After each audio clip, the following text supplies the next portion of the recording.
సార్వత్రిక ఎన్నికల్లో ఓట్ల లెక్కింపు కోసం పటిష్ట ఏర్పాట్లు చేశారు అధికారులు. ఎన్టీఆర్ జిల్లా పరిధిలో 2 కౌంటింగ్ సెంటర్స్ ని ఏర్పాటు చేశారు. ముందుగా పోస్టల్ బ్యాలెట్స్ ని లెక్కిస్తారు, తర్వాత ఈవీఎం కౌంటింగ్ ప్రారంభిస్తారు.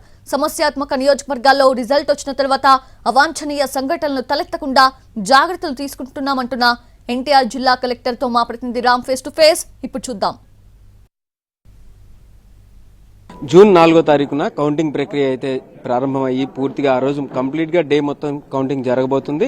అయితే దీనికి సంబంధించి కౌంటింగ్ విధానాలు అంటే ఈవీఎం కౌంటింగ్ ఎలా ఉంటుంది, పోస్టల్ బ్యాలెట్ కౌంటింగ్ ఎలా ఉంటుంది అనే దాని మీద మొత్తం సిబ్బంది అందరికీ కూడా ట్రైనింగ్ ప్రక్రియ అయితే కొనసాగుతుంది. దాని గురించి మనతో మాట్లాడడానికి ప్రస్తుతం ఎన్టీఆర్ జిల్లా కలెక్టర్ ఢిల్లీరావు మనతో పాటు ఉన్నారు. కౌంటింగ్ ప్రక్రియకి సంబంధించినంత వరకు ఎట్లాంటి విధానం ఉండబోతుంది, ఏ కౌంటింగ్ ముందు జరుగుతుంది, ఏ కౌంటింగ్ తర్వాత? పీబీ కౌంటింగ్ అనేది ముందు జరుగుతుంది, 8 o'clock స్టార్ట్ అవుతుంది. పార్లమెంట్ కి సంబంధించిన ఈవీఎం కౌంటింగ్ అక్కడ మన పీబీ కౌంటింగ్ జరగదు కాబట్టి అక్కడ ఈవెన్ ఈవీఎం కౌంటింగ్ కూడా 8 o'clock స్టార్ట్ అవుతుంది. వేరేజ్ అసెంబ్లీకి సంబంధించినటువంటి ఈవీఎం కౌంటింగ్ తో పాటుగా పీబీ కూడా జరుగుతుంది కాబట్టి 8 o'clock పీబీ స్టార్ట్ అవుతుంది, 8:30కి ఈవీఎం స్టార్ట్. కౌంటింగ్ ప్రక్రియలో ఎటువంటి విధానం ఉండబోతుంది? అక్కడ సీటింగ్ గానీ వాళ్ళు ఏజెంట్స్ కావచ్చు, ఈ అధికారులు కావచ్చు, ఏ విధంగా ఉండబోతుంది?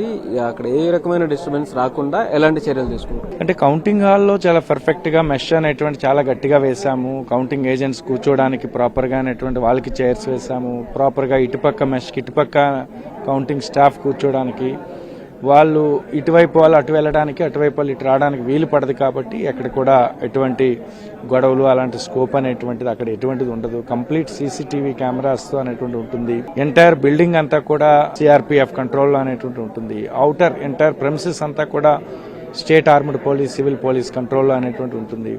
సో గొడవ చేద్దామనేటువంటి దాంట్లో ఇటువంటి పరిస్థితుల్లో కూడా ఇటు పోలీస్ సిబ్బంది అవ్వచ్చు అండ్ మన ఎలక్షన్ సిబ్బంది ఎవరు కూడా అనేటువంటిది దాన్ని ఎటు ఉపేక్షించరు. కంప్లీట్ కావాల్సినటువంటి అన్ని మెజర్స్ అనేటువంటి సిఎఫ్పిఎఫ్ మెజర్స్, నాన్ సిఎఫ్పిఎఫ్ మెజర్స్, అన్ని రకాల మెజర్స్ తీసుకుంటున్నాము.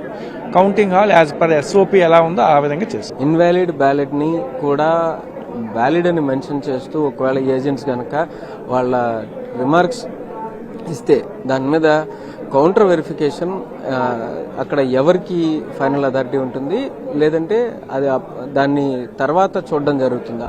ఏం చేస్తారు? పోస్టల్ బ్యాలెట్ మొదట ఒక 500 ఒక టేబుల్ కి ఇస్తాము. ఆ 500 మొదట 500 ఉన్నాయా లేవా చూసుకుంటాము. ఆ 500లో మీరు చెప్పినట్టు there are different level of rejections అంటాము. 13C పెద్ద కవర్ లెవెల్లోనే రిజెక్షన్స్ ఏమైనా స్కోప్ ఉందా, 13A డిక్లరేషన్ లెవెల్లో ఏమైనా అనేటువంటిది చేయాల్సిన డిక్లరేషన్ లెవెల్లోనే ఎక్కువగా జరుగుతూ ఉంటాయి.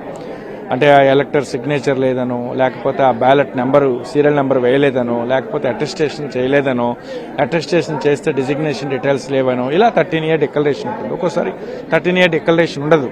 లేనప్పుడు మనం ఏం చేయలేము. ఇప్పుడు నేను చెప్పినటువంటి కూడా లేనప్పుడు ఏం చేయలేము. 13B చిన్న కవర్ ఏదైతే ఉందో దానిపైన serial number of the ballot paper వేసి ఉండాలి. అది కూడా లేకపోతే మనం ఏమి చేయలేము.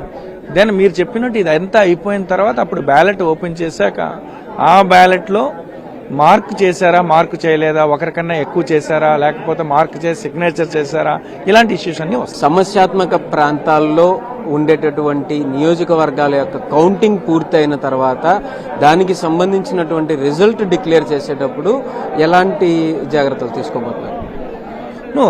దానికేం ఉండదండి. కౌంట్ అయిపోయాక కౌంట్ యొక్క నెంబర్ని చూసుకొని ప్రాపర్ గా రౌండ్ వైజ్ ఏదైతే ఉందో రౌండ్ వైజ్ ప్రాపర్ గా ఉంటే ఆటోమేటిక్ గా ఫామ్ 20 పర్ఫెక్ట్ గా ఉంటుంది. ఎప్పుడైతే ఫామ్ 20 పర్ఫెక్ట్ గా ఉందో there is no issue. Observer సమక్షంలోనే జరుగుతుంది. ఒకవేళ మీరు సమస్యాత్మకమైనటువంటి దాంట్లో ఒకసారి ఇక్కడ జరిగాక మేబీ మీరు చెప్తున్నటువంటిది నియోజకవర్గంకి వెళ్ళిపోయాక ఇష్యూస్ ఉంటాయి. ఆ నియోజకవర్గంకి వెళ్ళిపోయాక అనేటువంటిది ఎలానో ఇప్పటి నుండే మేము పోలీస్కి చాలా క్లియర్ ఇన్స్ట్రక్షన్స్ ఇచ్చున్నాం. ఏ గ్రామంలో ఎక్కడెక్కడ ఎటువంటి దాంట్లో గొడవ చేయడానికి అవకాశం ఉంటుంది, ఎవరు ఫెరోషియస్ గా ఉన్నారు, ఏ గ్రామం ఒక ఇట్సే కంప్లీట్ గా ఒక గ్రామంలో ఒక వ్యక్తి అనేటువంటిది కావాలని గొడవ చేయడానికి అవకాశం ఉంది. అదంతా ఇన్ఫర్మేషన్ పోలీస్ దగ్గర ఉంది కాబట్టి ముందుగానే వాళ్ళందరికీ కూడా అనేటువంటిది కౌన్సిలింగ్ అనేటువంటిది ఇచ్చి ఒకవేళ ఏమైనా గొడవ అనేటువంటిది చేస్తే ఖచ్చితంగా సో అండ్ సో సెక్షన్స్ పైన కేసు అనేటువంటిది ఉంటుంది.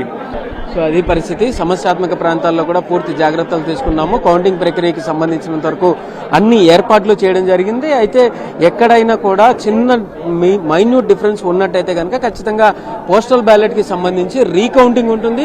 పోస్టల్ బ్యాలెట్ నెంబర్ కి అలాగే ఆ వచ్చిన డిఫరెన్స్ కి కూడా చాలా తక్కువ వేరియేషన్ ఉన్న సమయంలో కనుక ఖచ్చితంగా రీకౌంటింగ్ అయితే చేసి తీరుతాము అని చెప్పేసి అయితే కలెక్టర్ ఢిల్లీరావు చెప్తున్నారు. ఏదైనా మొత్తానికి అయితే కంప్లీట్ గా అన్ని ఏర్పాట్లు చేశారు.